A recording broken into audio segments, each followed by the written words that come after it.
Greetings! I'm Anthony M. Elmore, President and founder of the Proud Black Buddhist World Association.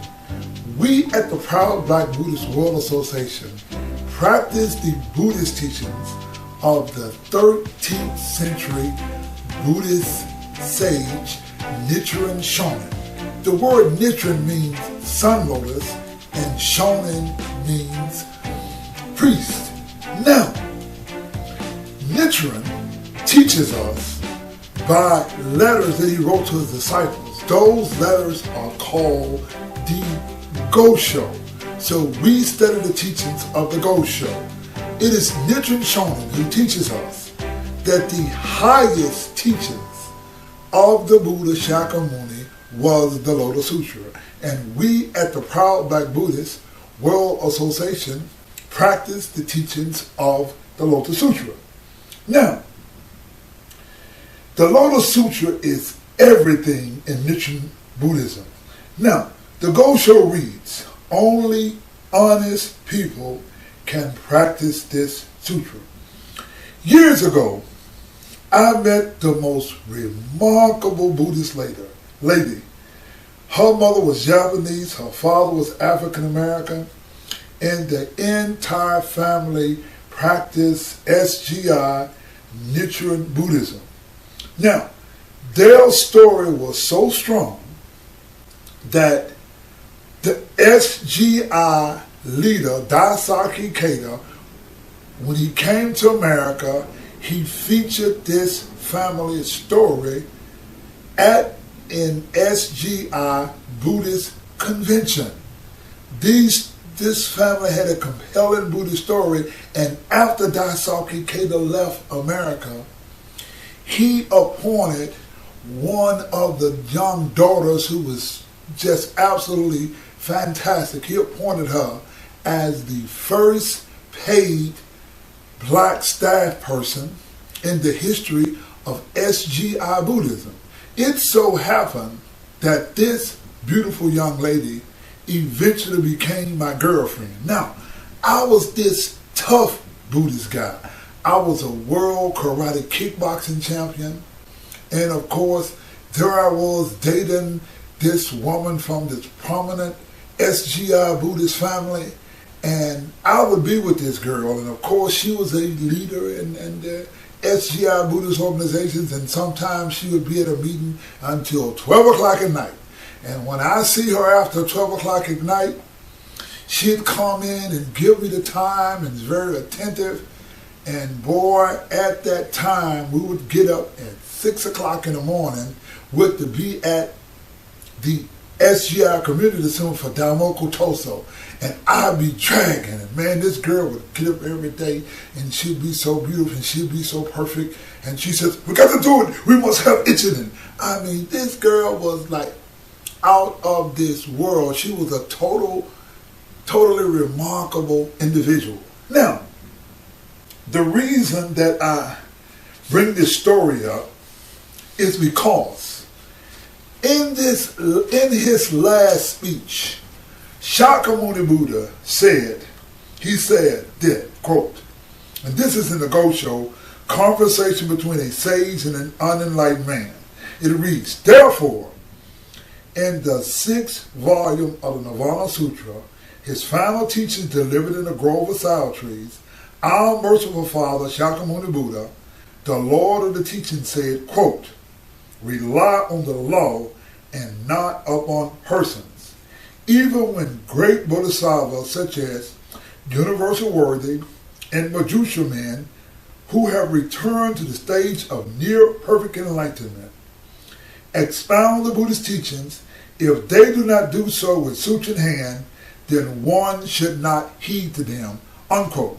Now, the reason I bring this up, because this girl was like a superwoman, but she was so super that she was totally dedicated to Daisaki Keita, and there was no way that she and I could be married because, in my opinion, I was dedicated to the law, and she was dedicated to Daisaki Keita. Now, when we come to now. We're coming into 2016, and of course her sister is the top leader in the SGI organization, and she's still kicking. But I think now, we call ourselves the Black voice in Buddhism. You see, in 1991, I told my friend, I said, listen, I don't like the fact that African Americans are speaking with Japanese accents. They will say, yes, Sensei, I'm going to do this. I got to work real hard. We had lost our culture. We had lost our history. And I had a problem with the Japanese dominance. And of course, this young lady told me, she said, what I want you to do, I want you to write a letter to Daisaki Keita and George M. Williams, who was the general director. And I wrote a letter on March 18th, 1991, that was 25 years ago. I have not seen her, but I just wonder sometimes that, people put themselves, they follow the person and they don't follow the law. But anyway, I just thought I'd bring that little tidbit. Now, my lecture today is called Ashvaghosha, the father of Mahayana Buddhism.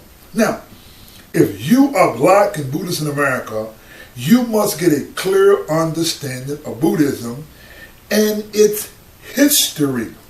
If you Google or study Buddhist history or who founded Mahayana Buddhism, most people or most of the writers will tell you that it was Nagarjuna who started Mahayana Buddhism. Now, even when you go to the SGI, Nichiren Shoshu, Nichiren Shu, they will tell you that the father of Mahayana Buddhism is Nagarjuna. Now, if you're black, you can read that because blacks and whites are not going to give you the true history of Mahayana Buddhism. It was we at the Proud Black Buddhist World Association who said that Mahayana Buddhism is the time in Buddhist history when it was separated by race, culture, and language. And again, our lecture is called Ashvaghosha, the father of Mahayana Buddhism. Now, we tell you that Mahayana Buddhism is the time when Buddhism was separated by race. Please understand that the SGI, Nichiren Shu, they're not going to tell you this. Now, most Japanese are going to tell you that Mahayana Buddhism was started by Nagarjuna. Now, if you are a person learning Buddhism, and you, for example, learn Buddhism from the SGI, you are not going to learn Buddhism from a black cultural or a historical perspective that includes an explanation of Mahayana Buddhism. And on their website it reads, quote, around the end of the first century, before the Christian era, and the beginning of the first century, the Christian era, a new Buddhist movement arose.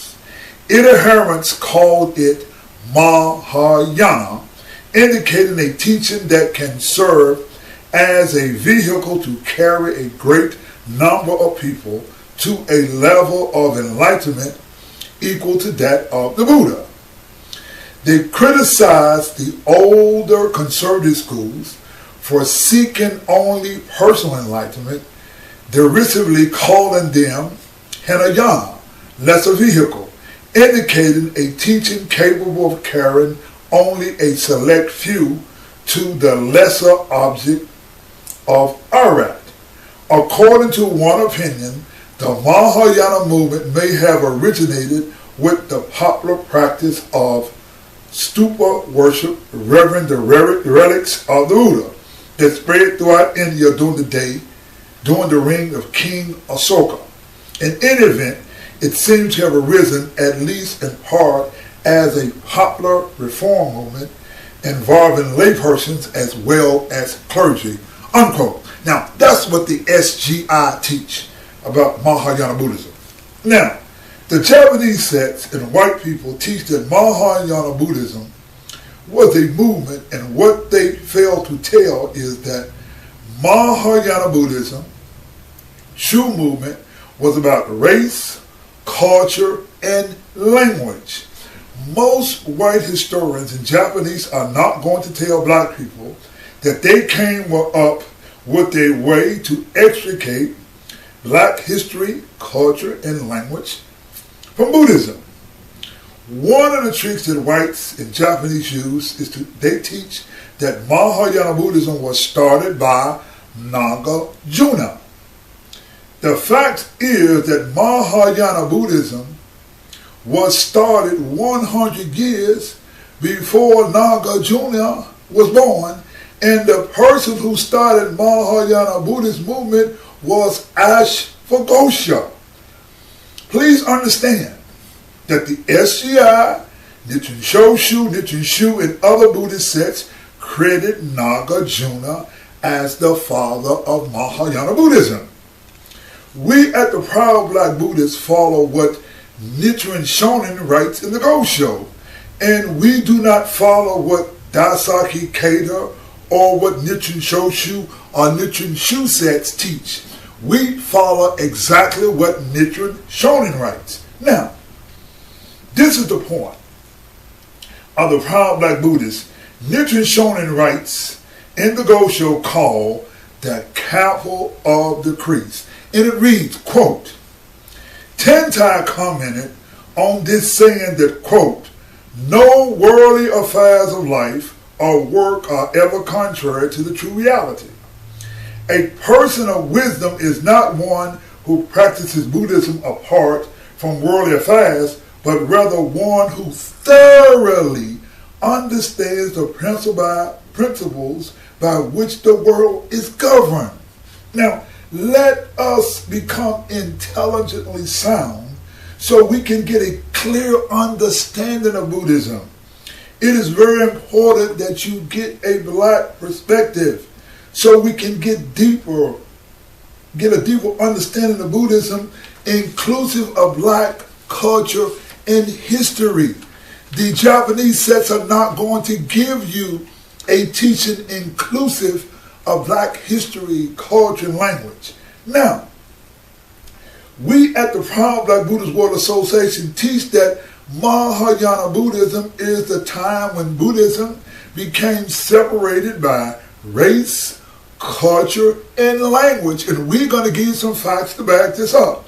To understand how Buddhism got separated, let us look at the history of Mahayana Buddhism from the writings of Nichiren Shonin. Now, Nichiren Shonin writes in the Gosho, it's called On Curing Karmic Diseases. It says, quote, Bodhisattva Ashvaghosha, a native of Eastern India, was 13th among the successors of the Buddhist teachings. At one time, Ashvaghosha had been a leader of Brahmanism. When he debated with the Buddhist monk Kuyayasha over the validity of their respective teachings, however, he quickly realized the superiority of Buddhist teachings. Ashvaghosha was prepared to behead himself in order to pay for his past offense, saying, quote, I have been my own worst enemy, leading myself to hell, unquote. But Kuyayasha admonished him, saying, quote, Ashvaghosha, do not behead yourself. Use that head and mouth to praise Mahayana. Ashvaghosha soon thereafter wrote, it's called The Awakening of Faith in the Mahayana, in which he refuted Brahmanism and Hinayana. This marked the beginning of the spread of Mahayana Buddhism in India, unquote. This is what Nichiren Shonin writes. Now, the father of Mahayana Buddhism was Ashvaghosha.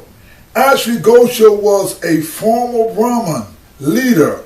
Not only was he a former Brahmin leader, he was a philosopher. and poet who is considered India's greatest poet before Kalidasa in the 5th century, and the father of Sanskrit drama. He popularized the style of Sanskrit poetry known as Kavya. A brilliant orator, Asvaghosha spoke at length on Mahayana, and he had a writing called The Greater Vehicle, Buddhist Doctrine at the 4th Buddhist Council, which he helped organize. His fame lay largely in his ability to explain the intricate concepts of Mahayana Buddhism. Among the works attributed to him are the Mahayana, that is, the awakening of faith in Mahayana, the Buddha Karta, Life of the Buddha, in verse, and the Mahalakara, Book of Glory. Now, this is what black people and African Americans must understand. Ashvaghosha organized the Second 4th Buddhist Council. Let us talk about the First Buddhist Council. It was understood that it was impossible to retain the Buddhist teachings to memory. In 29 BC, they held the 4th Buddhist Council in Sri Lanka, and they put the Buddhist teachings and writings in a Buddhist language called Sanskrit or Pali. This religious writing is the largest religious writings in the world and is called the Pali Canon. The Tripitaka is 10 times larger than the Bible. The Tripitaka is in a black language, and it mentions black people in Africa called the Black Mia. It is inclusive of black history, culture, and language. Black or African Americans, let me give you a background history of Mahayana Buddhism. Please understand that Buddhist sects like the SGI, Nichiren Shoshu, Nichiren Sho are not going to give black people a true historical explanation of Mahayana Buddhism. We explained to you that the father of Mahayana Buddhism was Ashvaghosha. During the time of Ashvaghosha, India was conquered by the Kushun King, and he ruled, and his name was Kanishka. It is written that Ashvaghosha converted this powerful king to Buddhism. Together, you had Ashvaghosha and the powerful Kushun king and ruler of India named Kanishka working together. It was King Kanishka who influenced the transition of the image of the Buddha from black to white. When you look at the Gandhara art, they transformed the Buddha to Greek, Hindu, and a traditional white culture. This is called the Gandhara art. And historically, you see these images of the Buddha looking like a Greek or looking like a white person.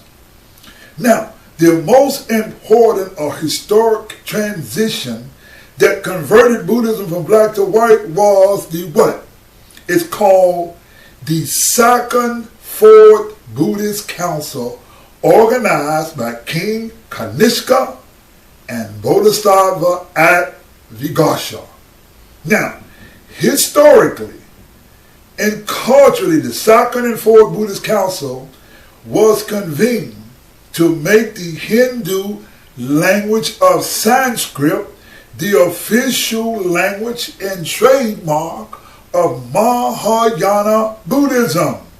Mahayana Buddhism was the new Buddhist culture that extricated all black history, culture, and language from Buddhism, and it was put in the new language that they call Sanskrit. The people of India spoke Sanskrit, not Sanskrit. Now, In the Gosho on reprimanding Hachiman, it reads, quote, though Hinayana or lesser vehicle teachings differ from those of Mahayana or great vehicle, they are alike in both being the preachings of the Buddha. When the Buddha rejected Hinayana and replaced it with Mahayana, and when he in turn rejected the Mahayana and introduced his followers to the Lotus Sutra, he was rejecting different things. The Hinayana in one case and the Mahayana in the other, but his aim was the same in both cases, namely to lead the followers to the Lotus Sutra, unquote. Nichiren writes in the Gosho, it's called the object of devotion for observing the mind, and it reads, quote, when one knows the Lotus Sutra, one understands the meaning of all worldly affairs. We can look at the Black Buddha statue at Todaiji Temple at the ancient capital Gandhara, Japan, and recognize that because the statue is a Black Buddha, it is not from Mahayana Buddhism, because Mahayana Buddhism extricates all black culture, history, and language from Buddhism. When we look at the practices and teachings of the SGI, Nichiren Shoshu, Nichiren Shu, and many of the Japanese sects, and understand that their extricating black culture, history, and language from Buddhism is not the teachings of the true Buddha or the Lotus Sutra, but it is only the teachings of Mahayana Buddhism, which extricate all black history and culture. Now you know, Ashvaghosha is the father of Mahayana Buddhism. And let me end by saying, tell me what the line I see, disregard what the facts may be. Tell me what the line I see, disregard what the facts may be. Tell me what the line I see, disregard what the facts may be. Tell me what the line I see, disregard what the facts may be. Tell me what the line I see, disregard what the facts may be. Tell me what the line I see, disregard what the facts may be. Tell me what the line I see, disregard what the facts may be. All ancient icons show a simple fact. They all show that the Buddha was black. I believe in facts indicator was wrong. Buddha was no Aryan. This song saw the history, but those who rewrite history. Brothers and sisters, there's something to understand. It was 1,000 years after Buddha's death, his teaching right in Japan. Let me tell you something that makes sense. The Buddha's teachings did not start in the Orient.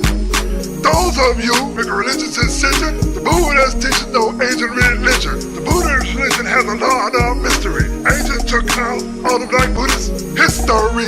Let me lay on you the history and the facts. Look at the ancient Buddhist statues, is always black. Let me lay this on you, all the black Buddhist history, and take out all the Buddhist mystery. The land today they call India. In the old days, it was called Eastern Ethiopia. The first people in the land were called Dravidian. The same people today we call Nubian. India's the land where we find the birth of racism. It all started in a religion called Brahmanism. 1,000-year war took place in India called the Mahabharata. The fight was between the Aryans and those of the kingdom of Dravidia.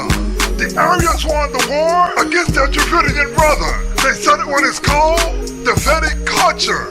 The culture was a religion called Hinduism. They created the world's first religious racism. They created a system called caste that made black people eternally last. The Vedic religion was called Brahmanism. It was the distorted teachings of ancient Buddhism. Let me let you in on some facts. The icons of the ancient Buddha were all black. Let me break down to you the Buddhist mystery. Shakyamuni Buddha was the first Buddha recorded in history. Let us not get our thoughts mixed. The elder Buddha came from Egypt. He was called Hermes Trismegistus. The Buddhist teachings come from other lands. The Buddhism we learn come from Japan. The Buddhism that the Japanese teach comes in mystery. That is because the Japanese extricated the Black Buddhist history. Expand your mind and gain power. Let us go to the ancient Japanese capital called Nara. At the ancient Japanese capital in Japan called Nara, there's a temple called Totoji. This temple is where a World Heritage Site be. We're not to believe what our lying eyes see. When it comes to the facts, do not be alarmed. This world's largest Indo-Buddhist statue is made in bronze. This bronze statue is about 50 feet high. When it comes to the Buddha, the Japanese will not lie.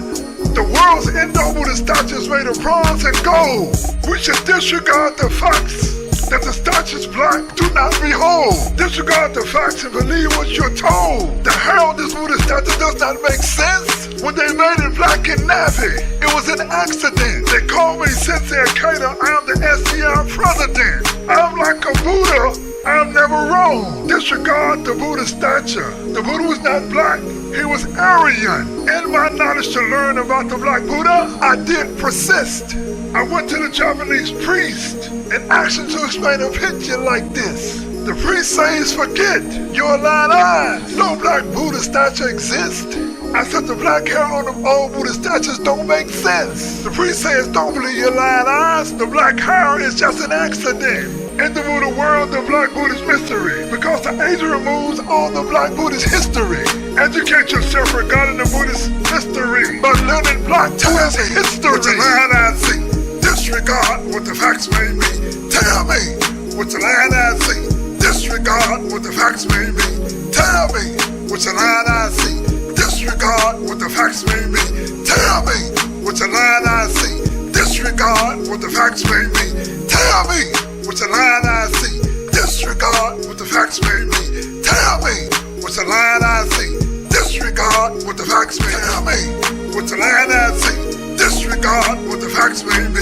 Tell me what your lying eyes see, disregard what the facts may be.